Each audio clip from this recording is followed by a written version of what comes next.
Voilà. Alors, juste avant qu'on commence, les filles, une petite seconde, je voulais juste vous remercier à toutes d'être venues et d'avoir bravé le froid. Et les roquettes. Et les roquettes. Commandé. Voilà. Le cours, en fait, est parti d'une idée un petit peu. Enfin, un jour, j'ai reçu un coup de fil de quelqu'un que je ne connais pas. Je peux t'enregistrer ou tu préfères pas? Comme vous voulez. Donc j'ai reçu un cours de quelqu'un que je ne connaissais pas, qui m'a dit que voilà, on est en période de guerre, c'est une période qui est très lourde, qui est très difficile, et pour ça l'association Tiferet justement organise plein de cours de la Chatrala, etc., d'événements pour qu'on puisse toutes se renforcer.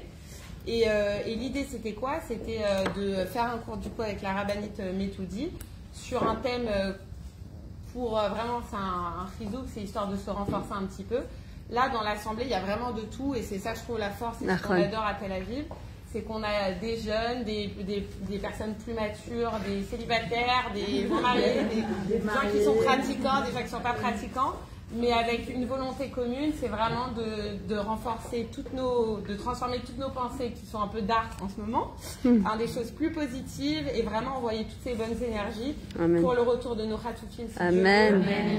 Et pour la protection des Chayalim, la Tzara, pour que nos gouvernants aient des bonnes pensées pour le pays et pour les Juifs du monde entier et d'Israël. Donc voilà, merci beaucoup à la rabbinite qui est venue de Natania. Voilà, qui est aussi à Florence, voilà, qui est avec moi de l'association. C'est Florence. Voilà. Voilà, avec Florence. Est-ce que Florence voulait quelques mots maintenant ou à la fin du cours? Non, à la fin. Ouais, tranquillement. Ouais, tranquille. À la fin, je suis discute avec vous. Et après, je parlerai de Tiferet, de tout ce qu'on fait sur le terrain. Et je m'autoriserai, enfin, tu m'autoriseras de me donner la parole pour vous demander, vous solliciter financièrement. Je vous dirai comment ça se passe. Voilà. Donc n'hésitez pas à faire des bras cross pour. Alors juste si on peut, parce qu'il y a une maman qui est très compliquée à l'hôpital, elle est en train d'accoucher. Je sais qu'il y a, voilà, et on m'a envoyé un message si c'était possible, Myriam, pour Noémie Raya Batpina. C'est une jeune maman qui a accouché, qui a des grosses complications au niveau de sa césarienne. Batpina a besoin de ta chaîne, que le bébé sorte en bonne santé maintenant. Et elle qui soit en bonne santé, que le bébé soit en bonne santé, besoin d'Hachem, et que tout rentre dans l'ordre. Amen. Merci beaucoup. Est-ce que c'est possible de faire le live avec Aleph Tel Aviv, du coup, si jamais il y a des femmes qui n'ont pas pu venir de la Syrie? C'est-à-dire de les chater Fotam? Ouais. Alors, vas-y, moi je sais pas comment ça marche. Ah, moi non plus. Attends, c'est sur ton truc. Ouais, ma page Facebook, ouais. Si tu peux taguer par contre, mais j'ai jamais rien compris comment ça marche ce truc-là. Ouais, il fait chaud. Voilà, bah du coup la parole est à vous. Alors d'abord bonsoir. Voilà, comme ce que j'ai dit à Véronique, je ne suis au courant de rien, je regarde pas les infos. De toute manière, ça arrive à moi que je veuille ou pas entre tous mes groupes. Et voilà, tous les soirs, au prochain il y a des cours, donc forcément, je suis au courant des choses malgré moi, on va dire. Pas qu'on veuille être déconnecté, mais on essaie quand même un peu de se protéger parce que sinon on est complètement envahi par toutes les infos. Léa, bravo d'être venue. Elle est venue aussi de Natania. Maman, je dis que bon, elle habite à 2 minutes de chez moi, donc Naïmod, je suis contente de te connaître. Voilà. Et Florence, avec qui, grâce à Dieu, on tourne pratiquement tous les soirs ensemble. Elle vous expliquera après. Jessica, voilà, comme quelqu'un, un malard qui est venu, qui t'a appelé et t'a organisé de manière très spontanée ce cours. Et franchement, bravo à vous de sortir, parce qu'avec ce temps-là, il faut avoir envie, la vérité. Il faut avoir envie de sortir. Justement, le temps, à tous les niveaux, ne nous donne pas envie de sortir. Mais c'est exactement ce qu'on est en train de faire, justement, avec l'association Tiferet. C'est de diffuser le maximum de Torah. Chaque personne qui veut ouvrir sa maison pour faire rentrer de la Torah gratuitement, ouvrir ses portes, c'est exactement ce qu'on fait, parce qu'il n'y a pas plus grand que le Zikouï Arabim. Surtout que ce cours, il est diffusé sur Internet, sur Facebook, donc il est vu après de manière internationale, mamage, des milliers de fois, et ensuite sur YouTube. Ce qui permet à d'autres personnes de le voir, pas seulement à Tel Aviv, mais que ce soit au Brésil, que ce soit aux États-Unis, que ce soit à Paris. Et voilà, maintenant. Alors je dis juste, je vais vous partager un truc, c'est que en parlant avec Léa dans la voiture, en fait, au prochain, j'ai des cours tous les soirs. Je me suis trompée de sujet. J'ai préparé un autre sujet complètement en fait. Et en parlant avec, ça s'appelle Réenchanter le couple. Et en parlant avec elle, je me suis rendu compte que c'était pas du tout le bon thème de ce soir. Donc je vais laisser Hachem gérer le problème parce que j'ai fini avec un autre thème complètement. J'ai eu un coup de panique de la voiture. Bon, c'est pas la première fois que ça m'arrive. Ça m'est arrivé déjà une fois à Marseille, ce que j'ai raconté. Une fois, je devais faire un atelier de 4 heures sur les émotions et j'ai oublié mon atelier chez ma grand-mère à Lyon. Donc, je suis arrivée avec un autre atelier, donc 4 heures que je dois faire, comment gérer ses émotions, et je me rends compte que ce n'est pas du tout le bon atelier que j'ai devant moi. Et le cours, il est sorti juste exceptionnel. Donc, ce que je demande à Kadash Baruch Hu Bémet, d'ailleurs, soyez indulgentes. Ce que vous devez entendre, c'est ce qui va sortir d'un bouche, c'est ce que vous devez entendre. Moi, j'ai préparé. Après, ce qui sortira, vraiment, je laisse Hachem gérer parce que je vous dis, je me suis plantée de cours. Donc, mais vous êtes Hachem, il est top. Le cours était prévu pour, du coup. De quoi? Le cours, du coup, de ce soir qui est. C'est pour le dimanche 4 mai, ça s'appelle Réenchanter son couple. Et ben voilà. Donc, voilà. Donc, comme j'ai compris qu'il y avait pas mal de célibataires aussi. Donc on va essayer. Non, mais en plus si j'avais su, j'ai un cours de folie sur ça aussi. Mais de quoi? Je reviens avec plaisir. Surtout que j'habite à Natania maintenant, c'est pas comme à Bétar. Hein. C'était une demi-heure là-bas au prochain, c'était parfait. Ok. Alors d'abord vraiment, je remercie Akadosh Baruch Hu de nous permettre de pouvoir diffuser la Torah comme ça tous les soirs. C'est vraiment un kiff. Et voilà, c'est ma fille qui a fait tous les petits salés sucrés. Voilà, je l'ai mis en contact avec Jessica. Et merci vraiment de l'avoir prise. Parce que bon, ça fait plus d'1 an qu'elle fait ça et elle se lance, tu vois, donc j'ai essayé de la mettre en contact. Elle a que 20 ans, mais ça racole. C'est un petit bout de femme comme ça qui fait 1m55, elle est trop mignonne. Et voilà, donc, alors, c'est vrai que le thème de ce soir, normalement, c'était le doute, premier pas vers la liberté. Donc, Bezrat Hashem, on va improviser aussi avec le cours que j'ai préparé. Alors déjà, pour celles qui me connaissent pas, je me présente quand même, c'est Myriam Koskes-Metoudi, je suis Madrichat Kala depuis plus de 12 ans. D'accord, je fais du coaching en perso. Je prépare aussi des ateliers, j'en ai sur ma chaîne YouTube et ma en privé. Et surtout le plus, et ce que j'aime le plus faire, c'est donner des cours de Torah. En fait, c'est du développement personnel à travers la Torah. C'est-à-dire que la Torah, c'est un développement personnel, 24 heures sur 24, et toute la vie, et jusqu'à 120 ans. Et que la Torah, elle a 70 facettes. Et en fait, chacune, comment elle va prendre en fait, la facette de la Torah va l'adapter à sa neshama et de la manière dont elle va devoir grandir et avancer. Maintenant, on sait qu'il y a marqué qu'on va surtout, Bezrat Hashem, rentrer dans le mois de Hadar dans pas longtemps et qu'il y a 2 mois d'Hadar cette année, Baruch Hashem, donc redoublement de joie, d'accord? Et on sait que En Simcha Ela Katarat Asfekot, que la plus grande des joies, c'est quand une personne n'a plus de doute. Il n'y a pas pire que le doute, d'accord? La Ivadaout, on le voit avec les Khatoufim actuellement. On ne sait pas où ils sont, on ne sait pas ce qui se passe, on ne sait pas quand ils vont rentrer. Les Chayalim, c'est la même chose. Les parents qui s'inquiètent, les mamans qui s'inquiètent, les enfants qui s'inquiètent, les femmes qui s'inquiètent. D'accord, la Ivadaout, l'incertitude, c'est horrible. En fait, d'être dans l'incertitude, c'est quelque chose d'horrible. On le retrouve dans beaucoup de choses. Une femme qui va avoir un bébé, d'accord, et qui se dit, est-ce que je vais tomber enceinte? J'ai une copine, elle prend toutes les pilules du monde et Bessafakol, elle tombe enceinte tous les ans. Elle en peut plus, elle veut s'arrêter. Et malgré tous les stérilés et les trucs, elle tombe enceinte. Et une, elle veut tomber enceinte, elle fait tous les tipoulim et ça vient pas. Bemaz et Marnisota, ça la rentre en doute par rapport, c'est Emouna par rapport à elle, par rapport à Kadosh beaucoup forcément. Quelqu'un qui veut se marier. Tu vois parfois des gens de 18 ans qui se marient, des gens qui se sont déjà remariés. Et toi, tu n'es toujours pas marié. D'ailleurs, Bezrat Hashem pour mon frère, cette année aussi, Ariel, Roni, Ariel et Tanel, Ben, c'est bien aussi Bezrat Hashem qui trouve Sakela cette année. J'essaye de regarder, hein, vous me direz. Oui, je regarde. Alors, je vous raconte un truc. J'ai fait une fois tout à l'heure, mais je le ferai pas sur ta permission. Quand ma fille, la grande, elle a voulu se marier. C'était à la bat mitzvah de ma fille. Elle m'a dit, je comprends pas, avec tous les cours que tu donnes, avec tous les gens que tu connais, tu peux pas me trouver un khatan. Je lui ai dit, qu'est-ce que tu crois qu'on le cueille dans un jardin? Il faut, je sais pas, il faut vérifier. Et je sais pas ce qui m'a pris après la dracha de la bat mitzvah. J'ai dit, voilà, avis de recherche, je cherche un khatan pour ma fille. Elle était au fond de la salle. Elle a eu tellement honte. Elle a rencontré dans la même semaine. Wow. Donc voilà, Bezrat Hashem, avis de recherche, on a plein de filles ici, de folie, d'accord, qui cherchent à se marier. Bezrat Hashem, si ça vous intéresse, la dernière fois, on a fait un speed dating avec mon mari, c'était très sympa aussi. Et je sais pas si vous laissez même vos coordonnées après, vous me mettez célibataire ou quoi, on ne sait jamais. Je connais tellement de monde. Parfois, une année, elle dit, moi j'ai un fils à marier. Voilà. Maintenant, la Ivadaout, l'incertitude, c'est quelque chose qui pompe énormément aussi d'énergie. D'accord. Le safek, en même temps, le doute. Quand on a un doute, c'est que, d'ailleurs, vous devez connaître la chanson de Amir, on verra le bien, d'accord. Et à un moment, il dit, si on a un doute, c'est qu'on a le choix. Et elle est tellement belle, cette phrase. Si on a un doute, c'est qu'on a le choix. D'accord. Maintenant, rester dans le doute, on dit que le safek, c'est Amalek.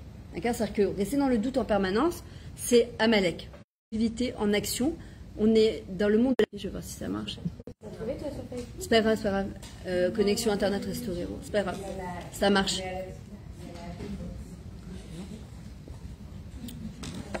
Regardez, quand on commence quelque chose, parfois on est plein d'entrain. Par exemple, quelqu'un qui commence le sport. Un mois, et il a perdu Corona, il a perdu la guerre, tu t'arrêtes, on fait Nafsaka. À partir du moment où on s'arrête, c'est très dur de reprendre. D'accord? C'est très très dur de reprendre. Et tout dans la vie, c'est la même chose. À partir du moment où on est mafsik, on arrête quelque chose, alors on a du mal à se reprendre. On rentre dans le safek. Pareil, il y a des fois, il y a des gens qui me disent, dans la tfila, ouais, mais j'ai plus tellement de hitlaavoud pour prier. Avant, je priais tous les jours, maintenant, j'ai plus envie. Puis avec la guerre, ça va encore enlever moins mon préchec de prier, etc. Le truc, c'est, moi, j'ai un principe, même si on n'a aucune kavana dans la tfila, il y en a qui vont te dire, une tfila bli kavana, c'est que mon gouf bli neshama. D'accord? Une tfila qui est faite sans aucune intention, c'est quand même un corps qui n'a pas de neshama. Je suis rien du tout, et je suis pas l'état des chachamim du tout, mais moi, je pense que nous, en tant que femmes, surtout, il faut continuer à prier. Il faut jamais couper, en fait, la ptila, d'accord, cette mèche, cette flamme entre nous à Kadosh Baruch Hu, c'est même que tu là. Pourquoi? Parce que même s'il y a des jours où on n'aura aucune conviction, quand on va prier, on va le faire mamash comme au gouf bli neshama, mais on a quand même prié. On s'est tenu devant Kadosh Baruch Hu, on a pris un sidour, on s'est tenu devant. Parce qu'après, en quoi en fait ça nous rentre en doute aussi par rapport à notre erech hatzmi, par la valeur et l'estime qu'on a envers nous-mêmes. On se dit, voilà, tu vois, même la tfila, je suis plus capable. Combien de fois des femmes disent, même une tfila, je suis plus capable d'ouvrir un sidour. Et en vrai, on doit continuer à faire cette tfila, qui pleuve, qui vente, qui neige, qu'on soit fatigué ou pas. Surtout nous les femmes, on n'est pas obligé de faire la tfila comme les hommes. On n'est pas tenu de faire 3 tfilas par jour, on est obligé de faire une tfila par jour. Moi par exemple, le Shabbat, je fais toute ma tfila. La semaine, j'ai pas le temps de faire toute ma tfila. Donc je fais le minimum, c'est-à-dire Birkot HaShachar, Shema Israël, Amida, Tachanoun, etc., Leinu Shabbat. Après, moi, j'ai un autre céder que je rajoute, Teilim, Nishmat Kafé, etc. Et le Shabbat, je fais tout par contre. Mais si tu dis, non, mais je dois tout faire à Shemel, non, c'est en plus. C'est des psouké des Imra, on n'est pas du tout obligé. Sinon, ça nous rentre en doute. Je ne suis pas capable, je ne peux pas, etc. Aujourd'hui, je suis en train de préparer justement un atelier, mais qui est magnifique sur l'estime de soi, où souvent, par exemple, j'ai eu des gens qui me disaient, quand ils sortent en chidour, ils me disent, ouais, quand je vais en chidour, je me demande encore quel cas social je vais tomber. Sur quel cas social je vais tomber. Je peux comprendre qu'on se pose cette question quand, à un moment, tu as fait un chidour, 2 chidours, 3 chidours, tu vois que les années elles passent et qu'il n'y a rien qui se passe et que tu te dis, mais en fait, il se passe rien pour moi. Alors tu te dis, quel cas social encore je vais tomber. Le problème, c'est que si je vais dans cet état d'esprit, c'est sûr qu'il ne va rien se passer. En fait, je ferme toutes les options et toutes les opportunités qu'on appelle ça, de pouvoir trouver mon zivou. D'accord? Comme elle me disait, là, je dois commencer mes tipoulim pour tomber enceinte. Elle me dit, mais j'ai peu de chances de faire hyper attention à ce qu'on sort de notre bouche, parce que la parole, elle est créatrice. Je lui dis, ne parle pas comme ça, si tu commences déjà des tipoulim, dis-toi, Bezrat Hashem, ça va être le bon. Oui, mais qu'est-ce qui se passe si c'est pas le bon? Je vais encore perdre de ma émouna, etc. On ne peut pas rentrer dans ces systèmes-là et dans ce qu'on appelle des émounos makbilot, des fausses croyances, sinon on est perdu. On est perdu d'avance. Alors, la tribichlal, ça sert à rien de commencer. D'accord? Quand je vais faire un shido, je dois me dire, celui-là, c'est le bon. Avec vraiment tout à éclat à vous. Ben non. Et si c'est pas le bon, ça c'est entre les mains d'Akadosh Baruch Hu. Et dans chaque chose, quelqu'un qui doit postuler pour un emploi, c'est pareil. Tu te dis, si tu vas, tu te dis, ouais, mais enfin, j'y vais, mais parce que je suis même pas sûre que. Non. Tu vas en te disant, cette fois, c'est la bonne. Bezrat Hashem, si c'est bien pour moi, c'est bon. Puis il y a bien un moment, bonus, ça va être ça. C'est-à-dire, on va tirer le gros lot. À un moment, ça va sortir. À un moment, ça va arriver. Maintenant, quand on a des doutes, d'accord? En vrai, qu'est-ce qu'on doit faire avec ces doutes-là? On ne peut pas faire semblant qu'ils n'y sont pas, d'accord? Moi, c'est un travail que je fais en coaching aussi, c'est on prend un papier et un stylo et on note en fait tous les doutes et les peurs qu'on a. Parce que les doutes, forcément, ça va avec des peurs, d'accord? Tout ce que tu as comme doute. Le méchané dans quel domaine de ta vie? Parfois, il y a des gens qui me disent, je vais faire mon alia, mais j'ai tellement peur et je doute, est-ce que la parnassa, et comment ça va se passer ici? Et la guerre et pas la guerre? Et c'est normal, c'est des questions qu'on se pose. Les gens aujourd'hui, ils ont peur de se marier, pourquoi? Parce qu'il y a tellement de divorces que tu te dis, attends, la dernière fois, je suis allée à la veille du mariage de mon fils, faire une pause de faucisse, c'est une israélienne, Mazé Hamouda, et je lui dis, t'es mariée? Elle me dit, j'étais mariée quelques mois, j'ai divorcé, je lui dis, alors, je veux te remarier? Elle me dit, pas du tout, pourquoi faire pour divorcer? Maintenant, elle a quoi, 25 ans, 26 ans, la fille? Je lui dis, mais tu comptes pas mes enfants? Elle me dit, pourquoi? Pour les envoyer à la guerre après? Je lui dis, mais arrête de vivre. Non, mais arrêtons de vivre, quoi, si on réfléchit comme ça, parce que Anistarot, la Hachem, comment dire, les chemins de Dieu sont impénétrables. On ne peut pas rentrer dans ce genre de calcul, sinon on est foutu. Alors certes, ça fait peur quand tu vois tellement de divorces, mais pour ne pas se donner la chance de vivre quelque chose de kiffant et de bien, d'accord? Peut-être parce qu'il y a quelque chose de pas bien qui va se passer. Et peut-être qu'il va se passer justement quelque chose de très bien. D'ailleurs, c'est tout Bishvat. C'est toute l'histoire de tout Bishvat. C'est quoi l'histoire de tout Bishvat? D'accord? Qu'on a mangé des fruits. La sève qui a commencé à pousser, le tout Bishvat, c'est un message d'espoir, d'accord? L'homme, il a été comparé à l'arbre des champs, d'accord? Et en fait, pourquoi il a été comparé à l'arbre des champs? Parce que d'abord, il faut qu'un arbre il puisse faire sortir ses plus belles feuilles, ses plus beaux fruits. Il faut d'abord que ses racines ils soient profondément ancrées. Quand l'agriculteur il va commencer à arroser son arbre, il a la certitude qu'il va sortir quelque chose de ça. Maintenant, quand il sait qu'il y a un processus qui est incontournable et inévitable. Il sait que lui, son seul tafkid à lui, en tant qu'agriculteur, c'est quoi? C'est d'arroser. D'arroser avec de l'amour, d'arroser avec de la patience, d'arroser avec de la émouna, d'arroser avec, sachant qu'il y a quelque chose qui va sortir quand Hachem il l'aura décidé. Et ça, c'est la plus grande difficulté. C'est quand Hachem il aura décidé, pas quand moi je veux que ça se passe. Et ça, c'est très difficile. Et l'histoire de tout Bishvat, justement, c'est souvent les gens, ils ont des chalomot, ils ont des rêves, mais ils ont peur de les réaliser parce qu'ils disent, et peut-être que ça ne va pas se passer, et peut-être que je vais pas réussir à 100%, et peut-être que je vais réussir à 100%, et peut-être que je vais réussir même que à 10%. Mais je vais vous dire plus que ça, le but d'un rêve, c'est pas de réaliser son rêve, c'est la personne que je deviens en réalisant mon rêve. D'accord? C'est-à-dire que les gens, parfois, ils veulent juste avoir sur les papiers du Misra d'Apnim, marié, Nessoa. Ni Groucha, ni Ravaka, on en a ras-le-bol. Non, on veut être juste Nessoa. C'est pas ça le but. On veut juste marquer qu'on est maman. On ne fait que commencer un tahadir. Alors évidemment, j'ai réalisé la première partie de mon rêve, mais ça ne fait que commencer. Et il y a tout un processus derrière. D'accord? Quand on fait son alia, c'était mon rêve de venir faire mon alia. Les gens, ils arrivent, alors les premiers temps, ils sont waouh. Puis quand ils retombent sur leurs pattes, ils se disent waouh, waouh, qu'est-ce qui se passe? Mais oui, parce que au début, tu arrives, tu es dans ton chalom, etc. Et le mot chalom, rêver, ça vient du mot lochem. Pour réaliser un rêve, comme Yosef Hatzadik, il faut se battre. Parfois, il faut se battre. D'accord? Il faut aller de l'avant. Il ne faut pas avoir peur de se battre. Et surtout, nous, les femmes, on est des chètes chayil, on est des chayelot, on est des combattantes, on est des léviotes, on est des loups. Je ne sais pas comment on dit une lévia, une lionne. Non. Non, ouais, non. Loup. Comment on dit un loup en loup? Voilà. On est des léviotes. On est vraiment on a une force en nous qui est, d'ailleurs, c'est ça qu'on dit chez Hassani Kirtono. Et en fait, le message d'espoir de tout Bishvat, d'abord, Shvat, c'est Shie Besorotovot, que Bezrat Hashem, il va avoir des bonnes nouvelles.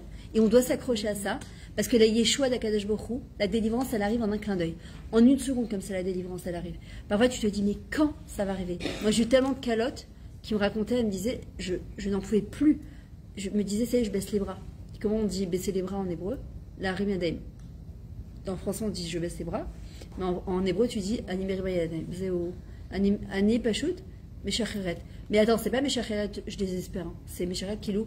Je jette mon dossier à Kadesh Baruch Hu, à toi de gérer. Moi, les Shidduchim, j'ai fait. Moi, les Tipoulim, j'ai fait. J'ai présenté, j'ai postulé partout dans les boulots. Ça y est, stop maintenant, Hachem, à toi de jouer. D'accord? Et en vrai, quand on a un rêve, comme Yosef Hatzadik, ou Ba'ala Chalomot, c'est le maître des rêves, comme Yaakov avec le Soulam, d'accord? Il faut savoir qu'un rêve, d'abord, il a de la mashmaout, il a un sens, c'est pas stam. D'accord? Pourquoi j'avais appelé justement le doute? C'est le premier pas vers la liberté. Parce que quand on veut réaliser un rêve, quand on veut obtenir une certaine liberté dans sa vie, le méchané dans quel domaine, on a toujours des doutes, on a toujours des peurs, et c'est normal. Qui c'est qui est sorti d'Égypte? 1/5 du peuple. Qui c'est qui sortira de cette galoute-là? Malheureusement, pas tout le monde. 1/50 du peuple. Celui qui aura voulu et décidé de sortir de cette galoute-là. Et des fois, on devient un peu léthargique, on est là, on dit, qu'est-ce que tu veux que je fasse?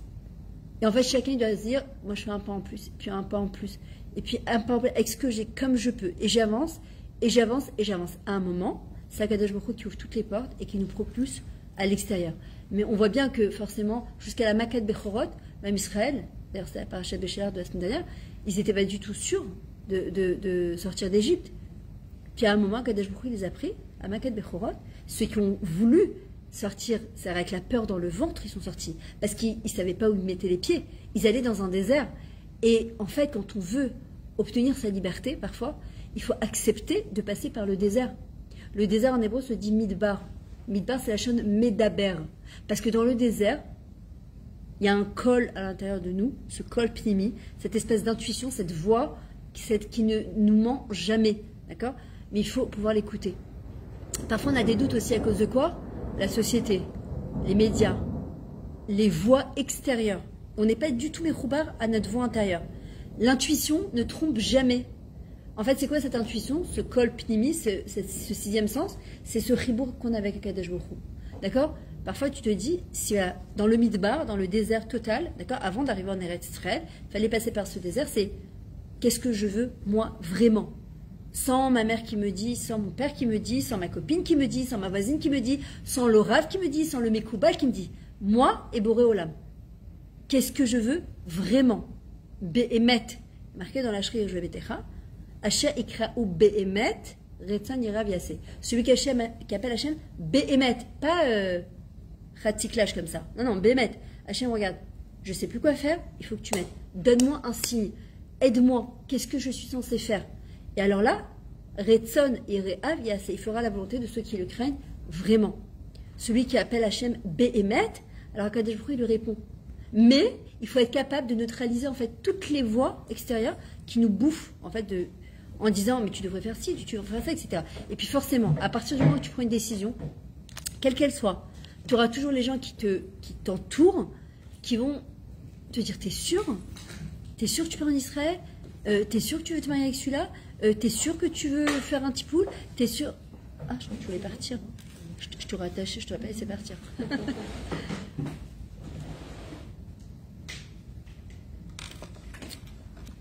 Maintenant. Il y a beaucoup de filles qui ne sont pas venues, qui sont sur. Qui regardent de là? Bon, après, c'est quand même l'avantage des réseaux, hein, quand on les utilise bien, les chaîne. Voilà, maintenant. On voit aussi avec justement le mois de Shvat, pourquoi c'est un message d'espoir, c'est qu'on nous demande de manger des fruits dont la sève a commencé à monter dans l'arbre l'année dernière, et on ne savait pas ce que ça allait donner. Et nous, à l'image aussi de l'agriculteur, en fait, qu'est-ce qui a marqué dans les Télim de David Ameller? Mishézorea Bedima, Ixor Berina. Celui qui plante avec des larmes, il récoltera avec de la joie. Maintenant, on ne parle pas de larmes de Rasra, on ne parle pas de larmes de désespoir, on ne parle pas de larmes de j'en peux plus de ma vie, sèche au bout de ma vie. Non, je ne parle pas de ça du tout. Des larmes de Teilim, comme on fait là actuellement. Des larmes de je m'accroche à Akadosh Baruch Hu. Parce que comme il dit le Ramchal, il dit, non, c'est le Maharal de Prague, pardon, qui dit que la tikva, d'accord, tikva, c'est kavhe, c'est comme mikvé. C'est kavhe, c'est se faire une ligne droite entre Akadosh Baruch Hu et nous. Et de savoir qu'Hachem ne nous a jamais tourné le dos. Même dans cette période actuelle qu'on est en train de vivre, on pourrait se dire, mais qu'est-ce qui s'est passé le 7 octobre? Qu'est-ce qui s'est passé? On est tous en doute. Est-ce que c'est la Médina qui nous a livrés? Est-ce qu'il y a Tzahal qui était derrière? On est tout en doute. Mais maintenant, si on comprend que ce qui s'est passé le 7 octobre, justement, c'est un pas en vrai vers la Géoula, c'est un vrai pas vers la Géoula, Hachem est en train de faire tomber tous les écrans, tous les masques, tous les mensonges, tout en train de... Ça tient plus, c'est en train de tomber. Alors, oui, on est plein de doutes. Maintenant, essayez de comprendre. On peut essayer de comprendre, mais je ne sais pas si on comprendra, la vérité. Et puis, ça peut mettre juste en doute. Et le pire des doutes, c'est les harer à la Kadosh Baruch Hu, d'accord? C'est d'avoir des doutes au niveau de notre émoné, notre bitaron par rapport à Hachem. Mais pourquoi t'as laissé faire des massacres comme ça? Comment c'est possible? Un truc pareil. Zelonitfas, on ne comprend pas. Parce qu'il faut avoir la nava de se dire, l'humilité de se dire, ben, je comprends rien. Je sais pas. Et j'accepte de ne pas savoir parce que c'est comme la Shoah. Il y en a qui essaient de l'expliquer. C'est incompréhensible quand tu as Yad Vashem. Je te dis, c'est incompréhensible. C'est l'onitfaz dans notre séchel à nous qui est tout petit comme ça. On ne peut pas comprendre. Et c'est quoi justement la Emouna?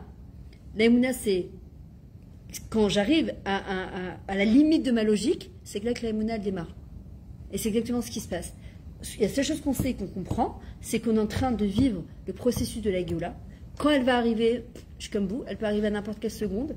Et c'est pour ça qu'il y en a qui disent elle va arriver à Pessah. On n'a pas le droit d'attendre qu'elle arrive à Pessah. On doit l'attendre tous les jours, la Géoula. Parce que qu'est-ce qui va se passer quand on va passer Pessah? Les rattachés qu'on aura déjà reçu la Géoula. Mais si elle n'est pas là, la Géoula, Pessah, il va se passer quoi? On va retomber encore dans le même truc. Ah, tu vois, ils avaient promis que ça allait venir à Géoula. Père de Mouna, doute sur ce qui est sur Akadosh Baruch Hu. Et on a dit c'est qui le Safek? C'est Amalek. Et Amalek, le premier Amalek, c'était qui? Le Nachash. Le Nachash, il est venu, le serpent, il a déjà mis des doutes à Chava sur Akadosh Baruch Hu. Mais c'est qui ce Dieu qui t'a créé? Qui c'est qui t'a dit de ne pas toucher? D'accord? Et en vrai, quand on commence à avoir des doutes sur soi, on commence à avoir des doutes aussi sur Akadosh Baruch Hu. Et ça, c'est le plus gros travail qu'on doit faire, c'est de se renforcer au niveau de notre émouné et notre bitachon par rapport à Akadosh Baruch Hu. Alors, quand on passe tout ce mois de Shvat, d'accord, et quand on va rentrer dans le mois de Hadar, forcément, Bezrat Hashem, il y en aura 2, d'accord, il y a marqué Miché Dichnas Hadar, Marbim Besimcha. Celui qui rentre dans le mois d'Hadar, il doit redoubler de joie. Alors déjà, c'est dur d'être joyeuse en ce moment, mais on nous demande en plus de redoubler de joie. Mais c'est pourquoi? On ne fait pas une tova Hashem quand on redouble de joie, on se fait du bien à soi-même. D'accord? Mais c'est vrai que quand tu en doutes, tu n'arrives pas à être joyeuse. Quand tu te poses des questions, tu n'arrives pas à être joyeuse. Voilà, comme tu m'as dit tout à l'heure, Véronique, on a eu encore des teams qui sont tombés, des roquetotes, et encore on compte dans les miclates. Et pourtant, on nous dit que la seule chose qui nous fera sortir d'Égypte, c'est quoi? C'est la simcha. Et c'est pas pour rien que Purim précède Pessah. Parce que pour arriver à la vraie liberté de Pessah, c'est Mashema Gdim, ce qui précède, c'est la joie. Sans joie, on ne peut pas sortir de Galout, c'est impossible. Maintenant, est-ce que c'est facile à travailler sur la simcha? Non, c'est un travail au quotidien. Mais c'est notre plus grande arme. C'est ce qu'ils envoient, les roquettes, Kippat Barzel, tout ça, c'est waouh, ce qu'ils ont créé, c'est exceptionnel. Et je vais vous dire une arme qui est beaucoup plus forte que tout, c'est les Teilim, la Tfila et la simcha. Quand une personne a ça dans sa vie, le Kesher avec Hachem, elle a tout. Il y a une histoire que j'adore raconter d'un petit garçon qui est sur le bord de la plage et il y a des bateaux comme ça qui passent et puis chaque fois qu'il y a le grand bateau qui passe, il y a un petit garçon qui est là à agiter son drapeau en train de dire allô capitaine, allô, et puis il y a un monsieur qui s'approche de lui, il lui dit mais tu fais quoi là? Il dit j'attends que le capitaine du bateau il me fasse coucou. Il lui dit tu crois vraiment qu'avec tous les gens qui sont sur la plage il va te faire coucou? Il lui dit oui je sais qu'il va me faire coucou, et puis il revient une demi-heure après et il lui dit mais tu perds ton temps, va jouer avec ton bac à sable quoi, va faire prendre tes râteaux et tes trucs. Il lui dit non j'attends que le... Puis il passe encore une demi-heure et puis encore une heure et demie, puis à un moment on entend la sirène du bateau, puis on voit le capitaine du bateau qui fait coucou au petit garçon. Alors le monsieur lui dit mais d'où tu savais qu'il allait faire coucou? Il lui dit parce que le capitaine du bateau c'est mon père. Et en vrai c'est pareil, le capitaine de ce monde c'est notre père, c'est Boré Olam. C'est notre père à nous. Lui, il nous a jamais tourné le dos. Même s'il y a des choses qu'on ne comprend pas, Akadosh Baruch Hu, il est là, il est présent avec nous. En, od, milvado, vefes, zulato, adonai, hu, elokim. Il n'y a rien à part Akadosh Baruch Hu qui existe dans ce monde. Il n'y a rien. Si je commence à dire oui, c'est la faute de la Médina, on cherche en fait des tanchumim, quoi, des consolations. Je ne sais pas combien ça peut nous consoler de savoir que ça, il est responsable. Je ne dis pas qu'il ne faut pas agir. Je ne dis pas qu'on doit rester sans rien faire. Mais on doit comprendre que celui qui tire les ficelles de là-haut, c'est Akadosh Baruch Hu, c'est personne d'autre. C'est Hachem qui tire les ficelles de là-haut. Et la seule chose que nous, on peut faire, c'est se remettre à 100% dans les mains d'Akadosh Baruch Hu. C'est pour ça qu'il n'y a qu'un cinquième qui est sorti du peuple. Ils ont accepté, en fait, de laisser derrière eux le doute, d'accord, pour aller vers la liberté. Quand Narshon, Ben Aminadav, il a sauté dans l'eau, il voyait les Égyptiens lui courir derrière. C'est qui les Égyptiens? Les doutes, les peurs, les inquiétudes, qu'est-ce qui va se passer, d'accord? C'est ça, les Mitzrayim, c'est Metza, c'est tout ce qui nous oppresse dans notre quotidien. En fait, ils voyaient ça d'un côté et ils voyaient Eretz Israël de l'autre. Ils ne savaient pas où ils allaient mettre les pieds. Mais Akadosh Baruch Hu, il avait promis une terre, elle reste à Shareka, mais il fallait passer par le Midbar. Narshon Ben Aminadav, il s'est dit, de toutes les manières, je préfère ça que de retourner en Égypte. Quoi qu'il arrive, ça ne peut pas être pire, donc ça ne peut être que mieux. Et il a avancé. Narshon, c'est la chaîne Nechishut. Nechishut, c'est quoi? La détermination.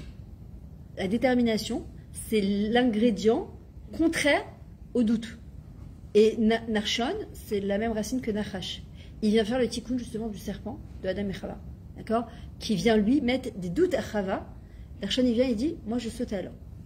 Akadosh Baruch Hu, il a promis qu'il nous sortirait d'Égypte. C'est impossible qu'on se noie dans cette eau. Il a avancé. Maintenant, quand il a avancé, on dit que la mer s'est ouverte en 12, il a fait un premier pas en avant.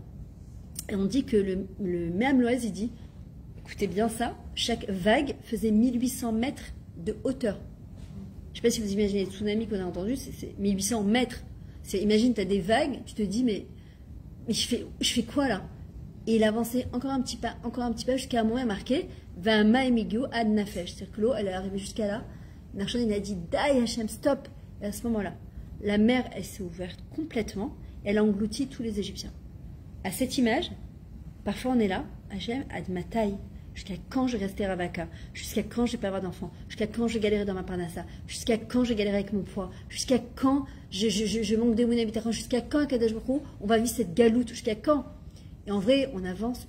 Hachem, ce qu'il nous demande, c'est d'avancer. Encore un pas, et encore un pas, et puis encore un pas. Puis à un moment, il y a les portes, elles s'ouvrent. Haine d'avoir casé que les portes, elles s'ouvrent pas. Les portes, elles s'ouvrent. Mais il faut s'accrocher, comme cet agriculteur, à la tikva. La Yeshua Hachem qui est Raphaïm. La délivrance, elle arrive en un clin d'œil. Moi, en tout cas, c'est vraiment un conseil que je vous donne, c'est de prendre un cahier chez vous et de marquer toutes vos peurs, tous vos doutes, tous les hirurim que vous avez par rapport à Hachem, par rapport à la vie, mamage de les noter et ensuite de transformer ça en quelque chose de positif.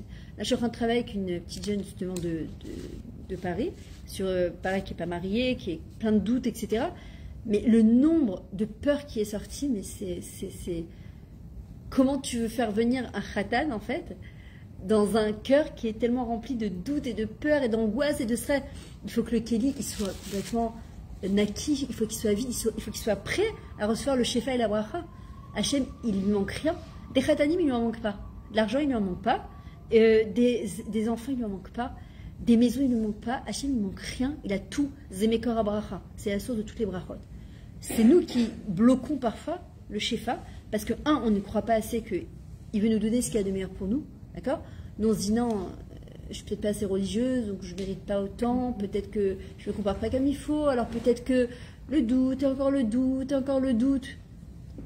Mais quand on va changer cette manière de penser et de réfléchir, en fait, c'est se dire, je suis une Bat-Meler, je suis une fille de roi, et je mérite ce qu'il y a de mieux pour moi. Voilà.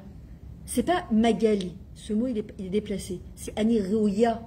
Je suis digne, en tant que Bat-Meler, de recevoir tout ce qu'il y a de meilleur pour moi. Pourquoi David Ameler, il a dit une seule chose, je demande à Hachem. Achat sha'alti ma'et Hachem. Shifti bevet Hachem. Kol yemechayai. La chazot bedoam Hachem, on l'évacare bechalo. Je demande une seule chose à Kadosh Baruch Hu. Nous, maintenant, si on avait la possibilité de demander à Hachem, qu'est-ce qu'on ferait? Donne-moi une maison, donne-moi une parnassa, donne-moi un mari, donne-moi des enfants, donne-moi ci, donne-moi ça, on ferait une liste interminable. David Ameler, il dit, je demanderai tout ça. Je demande une seule chose, d'être assis dans le palais du roi. Alors tu dis, ouais, mais c'était le roi. Non, mais attendez, avant de devenir roi, il a morflé, David. Hein. Pendant 28 ans, il a dégusté. Et même après qu'il est devenu roi, il a continué à déguster. C'est pas parce qu'il était roi alors que sa vie, elle était pépère, le monde des bisounours, ma machelot. Mais David, il dit, une chose, je demande à Kadosh Baruch Hu. Achat sha'alti ma'et Hachem.